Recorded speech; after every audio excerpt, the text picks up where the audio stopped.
ओम शांति। 6 मार्च 2026 के ईश्वरीय महावाक्य।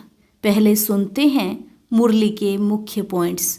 बाबा ने कहा, यह भारत जो कभी स्वर्ग था अभी नर्क बन डूबा हुआ है।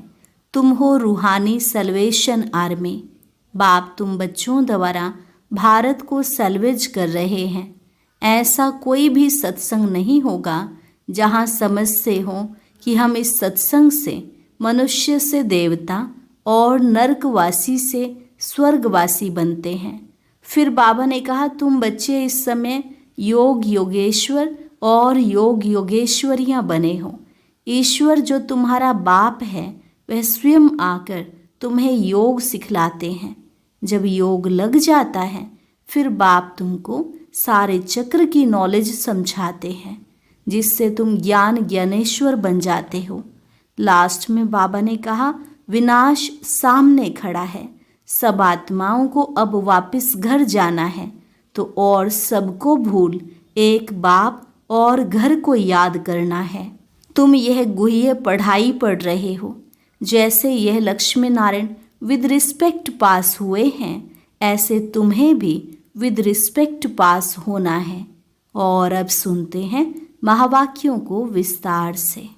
मुरली का सार। मीठे बच्चे, सच्चे सल्वेशन आर्मी बन सबको इस पाप की दुनिया से पुण्य की दुनिया में ले चलना है।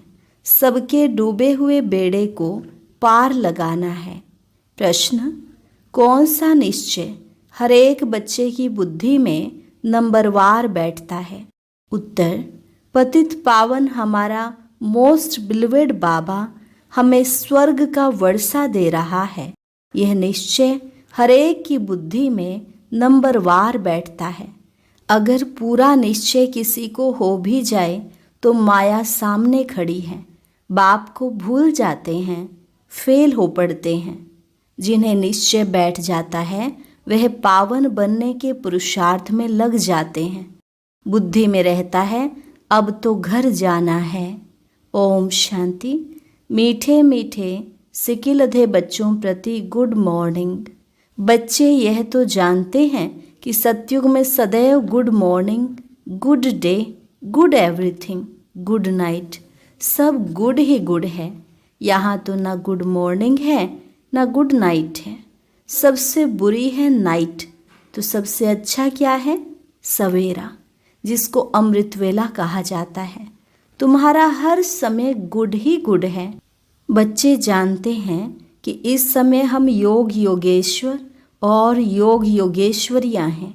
ईश्वर जो तुम्हारा बाप है वह आकर योग सिखलाते हैं। अर्थात तुम बच्चों का एक ईश्वर के साथ योग है। तुम बच्चों को योगेश्वर के बाद ज्ञानेश्वर बाप का पता पड़ा है। योग लगा, फिर बाप तुमको सारे चक्र की नॉलेज समझाते हैं, जिससे तुम भी ज्ञानेश्वर बनते हो। ईश्वर बाप बच्चों को आकर ज्ञान और योग सिखलाते हैं। कौन सा ईश्वर? निराकार बाप। अब बुद्धि से काम लो। गुरु लोगों की तो बहुत मत है। कोई कहेंगे श्री कृष्ण से योग लगाओ, फिर उनका चित्र भी देंगे। कोई कहेंगे साईं बाबा, कोई महर्षि बाबा, कोई मुसलमान का, कोई पारसी का, सबको बाबा बाबा कहते रहते हैं। कहेंगे सब भगवान ही भगवान हैं। अब तुम जानते हो मनुष्य भगवान हो नहीं सकता। इन लक्ष्मी नारायण को भी भगवान भगवती नहीं कह सकते। भगवान तो एक निराकार है। वह तुम सब आत्माओं का बाप है। उनको कहा जाता है शिव बाबा। तुम ही जन्म जन्मांतर सत्संग करते आए। कोई न कोई सन्यासी, साधु, पंडित आदि जरूर होंगे। लोग जानते हैं कि यह हमारा गुरु है, हमको कथा सुना रहे हैं। सतयुग में कथाएं आदि होती नहीं। बाप बैठ समझाते हैं। सिर्फ भगवान व ईश्वर कहने से रसना नहीं आती है। वह बाप है तो बाबा कहने से संबंध स्नेहपूर्ण हो जाता है। तुम जानते हो हम बाबा मम्मा के बच्चे बने हैं, जिससे हमको स्वर्ग के सुख मिलते हैं। ऐसा कोई भी सत्संग नहीं होगा जो समझते हो कि हम इस सत्संग से मनुष्य से देवता व नरकवासी से स्वर्गवासी बनते हैं। अभी तुम्हारा सत्य बाप के साथ संग है और सबका असत्य के साथ संग कहा जाता है। गाया भी जाता है सत्संग तारे जिस्मानी संग बोरे। बाप कहते हैं आत्म अभिमानी देही अभिमानी बनो। मैं तुम बच्चों को आत्माओं को सिखाता हूँ। यह रूहानी नॉलेज रूहों प्रति सुप्रीम रूह आकर देते हैं। बाकी सब है भक्ति मार्ग, वह कोई ज्ञान मार्ग नहीं है। बाप कहते हैं मैं सब वेदों शास्त्रों को सृष्टि के आदि मध्य अंत को जानने वाला हूँ। अथॉरिटी मैं हूँ, वो है भक्ति मार्ग की अथॉरिटी। बहुत शास्त्र आदि पढ़ते हैं तो उनको कहते हैं शास्त्रों की अथॉरिटी। तुमको बाप सच आकर सुनाते हैं। अभी तुम जानते हो सत्य का संग तारे झूठ का संग डुबोए। अब बाप तुम बच्चों द्वारा भारत को सल्वेज कर रहे हैं। तुम हो रूहानी सल्वेशन आर्मी, सल्वेज करते हैं। बाप कहते हैं कि भारत जो स्वर्ग था वह अब नर्क बना हुआ है, डूबा हुआ है। बाकी कोई ऐसा सागर के नीचे नहीं है। तुम सतो प्रधान से तमो प्रधान बने हो। सत्युग त्रेता है सतो प्रधान। यह बड़ा स्टीमर है, तुम स्टीमर में बैठे हो। यह पाप की नगरी है क्योंकि सब पाप आत्माएं हैं। वास्तव में गुरु एक है, उनको कोई जानते नहीं है। हमेशा कहते हैं ओ गॉड फादर, ऐसे नहीं कहते गॉड फादर कम प्रिसेप्टर, नहीं, सिर्फ फादर कहते हैं। वह पतित पावन है तो गुरु भी हो गया। सर्व का पतित पावन सदगति दाता एक है। इस पतित दुनिया में कोई भी मनुष्य सदगति दाता व पतित पावन हो नहीं सकता। बाप कहते हैं कितनी एडल्ट्रेशन, करप्शन है। अब मुझे कन्याओं माताओं के द्वारा सबका उद्धार करना है। तुम सब ब्रह्मा कुमार कुमारियाँ भाई बहन हो गए, नहीं तो डाडे का वर्षा कैसे मिले। डाडे से वर्षा मिलता है। 21 पीढ़ी अर्थात स्वर्ग की राजाई। कमाई कितनी बड़ी है। यह है सच्ची कमाई, सच्चे बाप द्वारा। बाप बाप भी हैं, शिक्षक भी हैं, सतगुरु भी हैं। प्रैक्टिकल में करके दिखाने वाला है। ऐसे नहीं कि गुरु मर गया तो चेले को गद्दी मिले। वो है जिस्मानी गुरु, ये है रूहानी गुरु। अच्छी रीति इस बात को समझना है। यह बिल्कुल नई बातें हैं। तुम जानते हो हमको कोई मनुष्य नहीं पढ़ाता है। हमको शिव बाबा ज्ञान का सागर पतित पावन इस शरीर द्वारा पढ़ाते हैं। तुम्हारी बुद्धि शिव बाबा तरफ है। उन सत्संगों में मनुष्य तरफ बुद्धि जाएगी, वो सब हैं भक्ति मार्ग। अब तुम गाते हो तुम मात पिता हम बालक तेरे, यह तो एक है ना। परंतु बाबा कहते हैं कि मैं कैसे आकर तुमको अपना बनाऊं। मैं तुम्हारा पिता हूँ तो इनके तन का आधार लेता हूँ। तो ये ब्रह्मा हमारी स्त्री भी है तो बच्चा भी है। इन द्वारा शिव बाबा बच्चों को अडॉप्ट करते हैं। तो यह बड़ी मम्मा हो गई, इनकी कोई माँ नहीं है। सरस्वती को जगदम्बा कहा जाता है। उनको तुम्हारी संभाल करने के लिए मुकर्रर किया। सरस्वती ज्ञान ज्ञानेश्वरी, ये है छोटी मम्मा। यह बड़ी गुह्य बातें हैं। तुम अभी यह गुह्य पढ़ाई पढ़ रहे हो। तुम्हें विद रिस्पेक्ट पास होना है। यह लक्ष्मी नारायण विद रिस्पेक्ट पास हुए हैं। उनको सबसे बड़ी स्कॉलरशिप मिली है। कोई सजा खानी नहीं पड़ी। बाप कहते हैं जितना हो सके याद करो। इसको भारत का प्राचीन योग कहा जाता है। बाप कहते हैं तुमको सभी वेदों शास्त्रों का सार सुनाता हूँ। मैंने तुमको राजयोग सिखाया जिससे तुमने प्रालब्ध पाई। फिर ज्ञान खलास हो गया, फिर परंपरा कैसे चल सकता। वहाँ कोई शास्त्र आदि होते नहीं। और धर्म वाले इस्लामी बौद्धि आदि जो हैं उनका ज्ञान गुम नहीं होता, उन्हों का परंपरा चलता है, सबको मालूम है। परंतु बाप कहते हैं कि मैं तुमको जो सुनाता हूँ वह कोई नहीं जानते। भारत दुखी बन जाता है, उनको आकर सदा सुखी बनाता हूँ। बाप कहते हैं मैं साधारण तन में बैठा हूँ, तुम्हारा बुद्धि योग बाप के साथ रहे। आत्माओं का बाप है परम पिता परमात्मा, सर्व बच्चों का वह बाप है, उनके सब बच्चे ठहरे ना। सब आत्माएं इस समय पतित हैं। बाप कहते हैं मैं प्रैक्टिकल में आया हूँ, विनाश सामने खड़ा है। जानते हो आग लगेगी, सबके शरीर खत्म हो जाएंगे, सब आत्माओं को जाना है वापिस घर। ऐसे नहीं कि ब्रह्म में लीन हो जाएंगे व ज्योति में समा जाएंगे। ब्रह्म समाजी फिर ज्योति जगाते हैं, उनको ब्रह्म मंदिर कह देते हैं। वास्तव में है ब्रह्म महतत्व, जहाँ सब आत्माएं रहती हैं। हमारा पहले मंदिर वह है, पवित्र आत्माएं वहाँ रहती हैं। यह बातें कोई मनुष्य समझ से नहीं है। ज्ञान का सागर बाप बैठ तुम बच्चों को समझाते हैं कि अब हो तुम ज्ञान ज्ञानेश्वर, फिर बनते हो राज राजेश्वर। तुम्हारी बुद्धि में है कि पतित पावन मोस्ट बिलवेड बाबा आकर हमको स्वर्ग का वर्षा दे रहे हैं। कईयों की बुद्धि में यह भी बैठता नहीं है। इतने बैठे हैं, इनमें कोई 100% निश्चय बुद्धि नहीं है, कोई 80% है, कोई 50% है, कोई वह भी नहीं। वह तो बिल्कुल फेलियर हुआ। नंबरवार जरूर हैं, बहुत हैं जिनको निश्चय नहीं है। कोशिश करते हैं कि निश्चय हो जाए, अच्छा निश्चय हो भी जाए, परंतु माया कड़ी है, बाबा को भूल जाते हैं।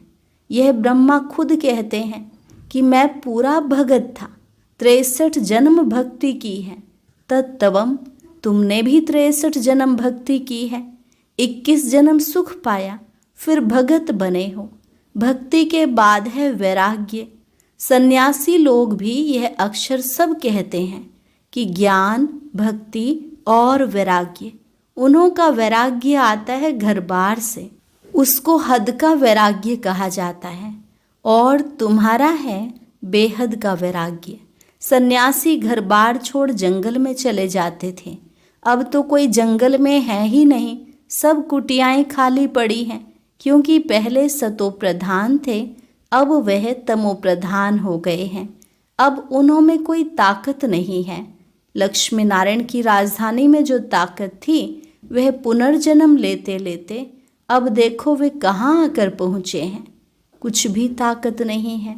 यहाँ की गवर्नमेंट भी कहती है हम धर्म को नहीं मानते, धर्म में ही बहुत नुकसान है। लड़ते झगड़ते कॉन्फ्रेंस करते रहते कि सभी धर्म वाले एक मत हो जाएं, लेकिन पूछो एक कैसे हो सकेंगे, अभी तो सब वापस जाने वाले हैं। बाबा आया है, यह दुनिया अब कब्रिस्तान बननी है, बाकी यह तो वैरायटी झाड़ है, सो एक कैसे होगा, कुछ भी समझते नहीं। भारत में एक धर्म था, उनको कहा जाता है अद्वैत मत वाले देवताएं। द्वैत माना दैत्य। बाबा कहते तुम्हारा यह धर्म बहुत सुख देने वाला है। तुम जानते हो कि पुनर्जन्म ले हमको फिर 84 जन्म भोगने हैं। निश्चय हो कि हमने ही 84 जन्म भोगे हैं, हमको ही जाना है और फिर आना है। भारतवासियों को ही समझाते हैं कि तुमने 84 जन्म पूरे किए हैं, अब तुम्हारा यह बहुत जन्मों के अंत का जन्म है। सिर्फ एक को नहीं कहते, पांडव सेना को समझाते हैं कि तुम पंडे हो, तुम रूहानी यात्रा सिखलाते हो, इसलिए पांडव सेना कहा जाता है। राज्य अब न कौरवों का है न पांडवों का है, वह भी प्रजा तुम भी प्रजा हो। कहते हैं कौरव पांडव भाई भाई, पांडवों की तरफ है परमपिता परमात्मा। बाप ही आकर माया पर जीत पहनना सिखलाते हैं। तुम आदि सनातन देवी देवता धर्म वाले अहिंसक हो। अहिंसा परमो धर्म। मुख्य बात है काम कटारी नहीं चलाना है। भारतवासी समझते हैं कि गौ का कोस न करना यही अहिंसा है, परंतु बाबा कहते हैं काम कटारी नहीं चलाओ। इनको ही बड़े ते बड़ी हिंसा कहा जाता है।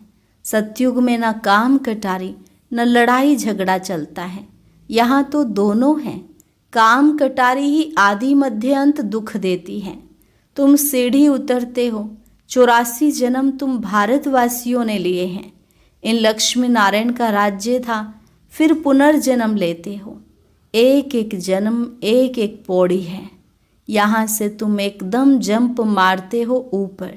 84 पौड़ियों में उतरने में तुमको 5000 वर्ष लगते हैं, और यहाँ से फिर तुम सेकंड में चढ़ जाते हो। सेकंड में जीवन मुक्ति कौन देता? बाप। अब सब एकदम पट में पड़े हैं। अब बाप कहते हैं सिर्फ मुझे याद करो। यह बुद्धि में याद रखना है। अब नाटक पूरा हुआ, हमको वापस घर जाना है। हमको अपने बाप को और घर को याद करना है। पहले बाबा को याद करो, वह ही तुमको घर का रास्ता बताते हैं। बाप की याद से विकर्म विनाश होंगे। ब्रह्म को याद करने से एक भी पाप कटेंगे नहीं। पतित पावन परमात्मा ही है। वह कैसे पावन बनाते हैं यह दुनिया में कोई समझ नहीं सकते। बाप को आकर स्वर्ग की स्थापना जरूर करनी है। बाप आया है तो तुम बच्चे जयंती मनाते हो। कब आया यह नहीं कहते कि इस घड़ी इस तिथि तारीख आया। शिव बाबा कब आया कैसे कह सकते? साक्षात्कार बहुत होते हैं। पहले हम सर्वव्यापी समझते थे या कह देते थे आत्मा सो परमात्मा है। अब यथार्थ मालूम हुआ है। बाबा दिन प्रतिदिन गुह्य बातें सुनाते रहते हैं। तुम साधारण बच्चे कितनी बड़ी नॉलेज पढ़ रहे हो। अच्छा, मीठे मीठे सिकिलधे बच्चों प्रति माता पिता बाप दादा का याद प्यार और गुड मॉर्निंग। रूहानी बाप की रूहानी बच्चों को नमस्ते। रूहानी बच्चों की रूहानी बाप दादा को नमस्ते नमस्ते, गुड मॉर्निंग। शुक्रिया बाबा, शुक्रिया। धारणा के लिए मुख्य सार। पहली पॉइंट, विद रिस्पेक्ट पास होने के लिए सजाओं से छूटने का पुरुषार्थ करना है।